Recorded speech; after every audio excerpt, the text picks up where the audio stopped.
बड़ी शिक्षा छोटा संदेश में आप सभी भाई बहनों का बहुत बहुत स्वागत है। आज की चर्चा का विषय है गीता ज्ञान की गंगा। जैसा कि हम सभी जानते हैं कि गंगा शब्द नदी के लिए इस्तेमाल में आता है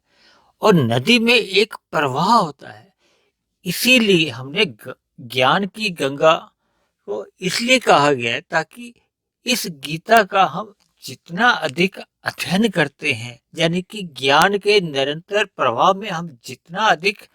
स्नान करते हैं या अध्ययन करते हैं या इस पे हम चिंतन करते हैं, मनन करते हैं,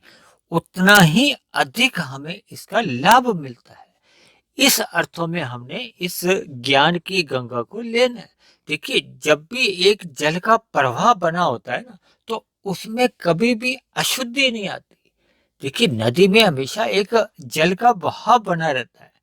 और वो कभी रुकता नहीं है। जबकि एक कुएं में या तालाब में जल रुका रहता है, इसलिए उसमें अशुद्धि आने की संभावनाएं अधिक बनी रहती है। इसलिए हम सभी मनुष्यों को मिले हुए जीवन में गीता रूपी गंगा में हर रोज स्नान करते रहना चाहिए, ताकि मनुष्य को प्रकृति का और परमात्मा का सही सही ज्ञान हो। क्योंकि मनुष्य जोनि को ही साधना जोनि व कर्म जोनि भी कहा जाता है। कि कर्म जोनि का मतलब यह है कि हम जितने भी सकाम भाव से पाप और पुण्य कर्म करते हैं, उनका हमें एक निश्चित समय अवधि के बाद फल मिलता है। तो देखिए, जब हमें परमात्मा का कहो, प्रकृति का या आत्मा का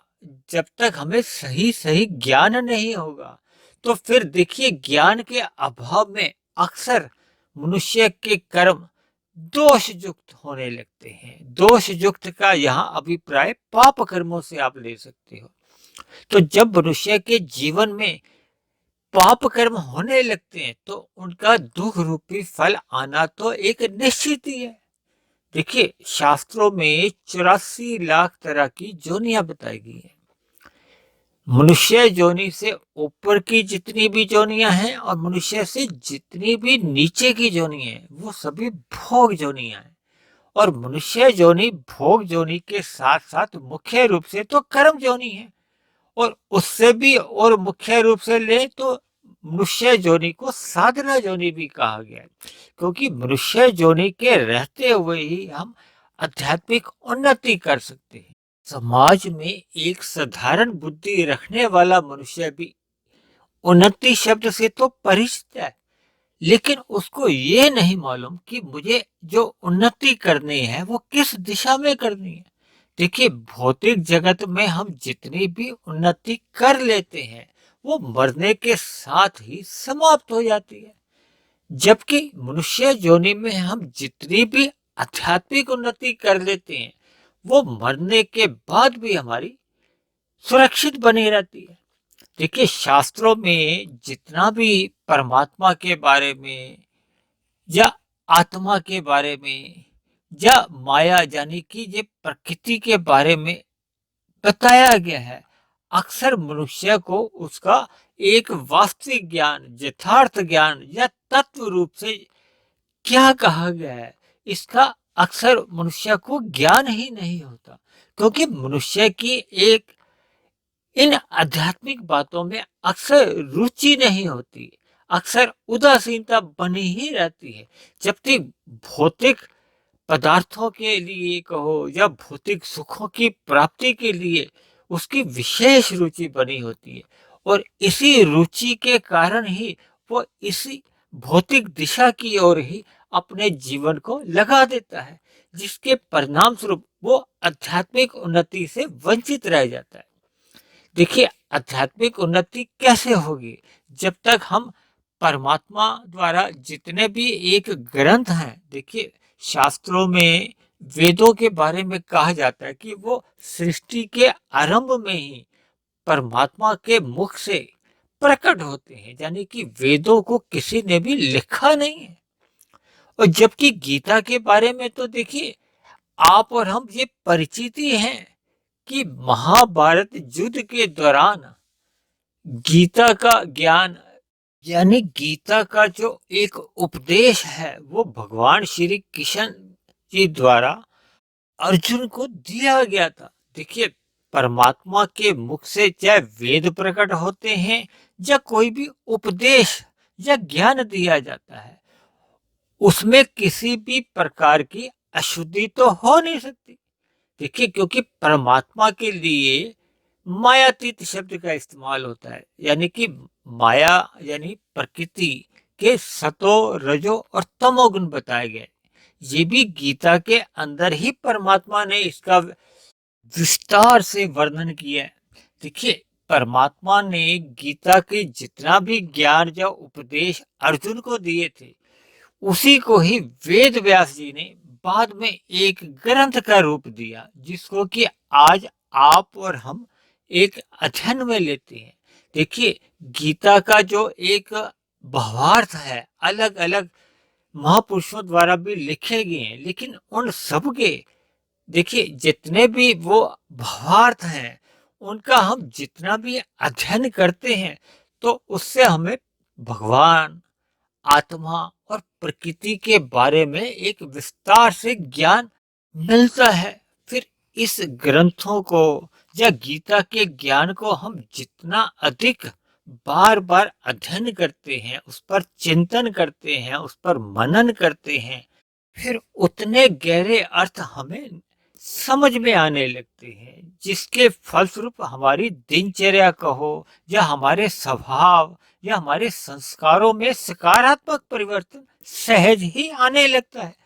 देखिए, आज तक मैंने YouTube पे तकरीबन 350 350 जो वीडियो अपलोड की हैं, वे सभी वीडियो भी जो विभिन्न विषयों पर कही गई हैं, उनका भी आधार गीता का ज्ञान ही है। देखिए, वो अलग बात है कि अलग अलग शास्त्रों में अलग अलग तरह से परमात्मा, प्रकृति और आत्मा के बारे में वर्णन किया गया। फिर उन सभी कड़ियों को जब हम धीरे धीरे अपने मन के अंदर जोड़ने लगते हैं, तो परमात्मा का फिर हमें मूल यथार्थ ज्ञान, वास्तविक ज्ञान समझ में आने लगता है। फिर हमें मिले हुए मनुष्य जीवन का एक उद्देश्य, एक लक्ष्य हमें सामने आने लगता है कि भौतिक प्रकृति मात्र एक साधन है, लक्ष्य हमारा और आप सबका देखिए परमात्मा ही होना चाहिए। क्योंकि मनुष्य जोनि में ही बताया ना कि हम जितनी अधिक आध्यात्मिक उन्नति कर लेते हैं, वही हमारी एक संपत्ति है, वो क्योंकि सुरक्षित बनी रहती है, वही हमारी कमाई है। और जबकि भौतिक जगत में हम स्थूल शरीर के लिए जितने भी भौतिक संपत्ति अर्जित कर भी लेते हैं, क्योंकि हमारा आपका स्थूल शरीर देखिए एक सीमा के बाद निरंतर क्षीण होता जाता है, यानी कि हमारी जो भोग पदार्थों को भोगने की जो इंद्रियां हैं वो कमजोर पड़ने लगती है। और धीरे धीरे जैसे ही मनुष्य के जीवन में बुढ़ापा आने लगता है, तो ये इतनी इंद्रियां कमजोर हो जाती हैं कि पड़े हुए या मिले हुए पदार्थ यानी कि भौतिक पदार्थों के लिए जो हमने उन्नति की होती है, वो अपने आप में ही अर्थहीन हो जाती है। यानी कि उन पदार्थों को हम भोग ही नहीं पाते, लेकिन उन पदार्थों को ग्रहण करने के लिए या संग्रह करने के लिए, यानी उन पदार्थों को कमाने के लिए अगर मनुष्य ने धर्मानुसार कर्म किए होते हैं, तब तो उसको दुख रूपी फल नहीं आता। लेकिन अक्सर क्या होता है कि जब हमें भोगों के पीछे हम भागते हैं, तो मनुष्य को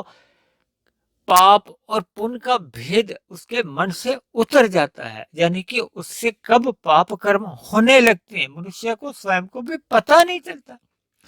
ऐसा बोध उसको तब होता है जब वो शास्त्रों का अध्ययन करता है। और इसीलिए मैंने गीता को ज्ञान की एक गंगा कही है, ताकि हम इस गीता ज्ञान में हम जितना अधिक डूबते जाते हैं, जितना अधिक हम स्नान करते हैं, जितना अधिक हम अध्ययन करते हैं, मनन करते हैं, चिंतन करते हैं, फिर उतना ही हमारे स्वभाव में, हमारे अंदर के जो बुरे संस्कार हैं, वो सहज ही समाप्त होने लगते हैं या कमजोर होने लगते हैं और उनके स्थान पे हमारे शुभ संस्कार बनने लगते हैं। देखिए, मनुष्य योनि में ही हम अपने कर्मों में भी सुधार कर सकते हैं और सबसे महत्वपूर्ण बात है कि हम अपने संस्कारों को भी बदल सकते हैं, यानी कि अपने बुरे संस्कारों को हम समाप्त कर सकते हैं और उनके स्थान पर हम जितने भी शुभ संस्कार बनाते जाते हैं, क्योंकि संस्कारों के वश ही हमारे अंदर जो फुरने जागते हैं या विचार जगते हैं, जिनको शास्त्रों में वृत्ति नाम से कहा जाता है, फिर वो वृत्तियां ही हमें स्थूल इंद्रियों द्वारा कर्म करने को बाध्य कर देती है। देखिए, आज समाज में ज्ञान के अभाव में जो क्लेश युक्त कर्म कहो या पाप युक्त कर्म जो आपको और हमें समाज में अक्सर देखने को मिलते हैं, अक्सर समाचार पत्रों में या टीवी में अक्सर आपको ऐसी खबरें सुनने में आती है जिनको सुनकर आप और हम बहुत ही परेशान हो उठते हैं। उसका मूलभूत कारण हमारे बुरे संस्कार ही हैं जो हमें स्थूल शरीर द्वारा बुरे कर्म करने को या पाप कर्म करने को बाध्य कर देते हैं। इसलिए मेरी आप सभी भाई बहनों से विनती है कि मिले हुए जीवन में अपने कर्मों में सुधार लाने के लिए, अपनी दिनचर्या में सुधार लाने के लिए गीता रूपी ग्रंथ का बार बार अध्ययन कीजिए। जितना जितना आप अध्ययन करेंगे, विशेष रूप से आपको 13वां और 14वां अध्याय, जिसके लिए मैं अक्सर जोर देकर कहता हूं, ताकि प्रकृति की जो एक सतोगुण, रजोगुण और तमोगुण के कारण जो स्थितियां बनती हैं, देखिए मेरी तो जितनी भी वीडियो हैं वो सभी इन 3 गुणों के आधार पे ही आगे बताई जाती हैं और अक्सर मेरे पास तो आप भाई बहनों के ऐसे ऐसे प्रश्न आते हैं जिससे मालूम होता है कि मनुष्य को एक साधारण इन गुणों का ज्ञान ही नहीं है और गुणों के ज्ञान के अभाव में अक्सर जो धार्मिक बातें हैं या शास्त्रों की या अध्यात्म की जो गूढ़ रहस्य हैं, वो हमें समझ नहीं आ पाते, जिनके अभाव में अक्सर मनुष्य छोटे छोटे सुखों की प्राप्ति के लिए ही बड़े बड़े पाप करता जाता है, जिसके फलस्वरूप मनुष्य का कर्माशय बिगड़ जाता है, संस्कार बिगड़ने लगते हैं और मरते समय ऐसी स्थिति बन जाती है कि मनुष्य की आध्यात्मिक उन्नति होना तो दूर की बात है, उसको अधोगति होने की संभावना बढ़ जाती है। देखिए, हम अपने घरों के आसपास जो पेड़ पौधे, कीड़े मकोड़े, कीट पतंगे, पक्षी पशु देखते हैं, ये सभी जीव भी कभी ना कभी आपके और हमारे जैसे मनुष्य ही थे। इन्होंने भी अगर गीता रूपी ग्रंथ का सही सही अध्ययन किया होता तो इनके कर्मों में भी सुधार हुआ होता और आज इनकी ये अधोगति नहीं हुई होती। देखिए, शास्त्र हमें आगाह करते हैं, सचेत करते हैं, सावधान करते हैं, ताकि हम अपने कर्मों के प्रति जाग जाएं, यानी कि हम, देखिए, बुरे कामों से तो अच्छे काम अच्छे ही हैं, यानी कि पाप कर्मों की तुलना में तो पुण्य कर्म अच्छे ही माने जाते हैं। लेकिन जैसे जैसे हम गीता के ज्ञान में डूबते हैं तो फिर हमें एक समय ऐसा भी बोध होने लगता है कि पुण्य कर्म भी हमारे जीवन में बंधन का कारण बनते हैं, क्योंकि मनुष्य योनि में निष्काम कर्म करने की ही भगवान श्री कृष्ण ने प्रेरणा दी है, ताकि हम, अर्थात इन तमोगुण, रजोगुण और सतोगुण के बंधन को हमने कमजोर करते जाना है, यानी उनकी पकड़ हम कमजोर करते जाएं। तो जैसे जैसे हम निष्काम भाव से कर्म करते हैं तो हमारा ये बंधन कमजोर होने लगता है, जबकि आरंभ में तो देखिए पाप कर्म छुड़वाने के लिए पुण्य कर्म करने बहुत अच्छे माने जाते हैं, यानी कि तमोगुण से रजोगुण अच्छा माना जाता है, लेकिन रजोगुण से भी अच्छा सतोगुण माना जाता है। और जब हम सतोगुण से विशुद्ध सतोगुण यानी परमात्मा की ओर अग्रसर होते हैं, तो फिर हमें ये जो पीछे की जो जो तमोगुण रजोगुण की जो एक मल है, वो इनका हमें बोध होने लगता है। ऐसा बोध होने से ही फिर मनुष्य अध्यात्म के मार्ग पर चलता है। देखिए, आरंभ में तो हमें अपने कर्मों को सुधारना होता है, फिर धीरे धीरे जो हमारे जो कर्मों को जो बाध्य करने वाले जो संस्कार होते हैं, फिर मनुष्य अपने संस्कारों को दग्ध बीज करने के लिए अग्रसर होता है। क्योंकि मनुष्य योनि में ही हम अपने बुरे संस्कार को या बुरे स्वभाव को समाप्त कर सकते हैं या कमजोर कर सकते हैं। देखिए, मनुष्य से नीचे की योनियों में जितने भी हैं, जो हमारे पाप कर्मों का क्षय होता है, संस्कार ना तो सुधरते हैं ना ही बिगड़ते हैं, यानी कि संस्कारों का तो ताला लगा रहता है। यानी कि मनुष्य से ऊपर की योनियों में तो हमारे पुण्य कर्मों का नाश होता है, लेकिन नए संस्कार बनते भी नहीं है और बिगड़ते भी नहीं है। यानी कि ऊपर की योनियों में या मनुष्य से नीचे की योनियों में संस्कारों में किसी भी प्रकार का बदलाव नहीं आ सकता। यानी कि उसमें बिगाड़ रूप में या सुधार रूप में किसी भी तरह का परिवर्तन नहीं आता। उनकी स्थिति तो यथास्थिति ही बनी रहती है। केवल और केवल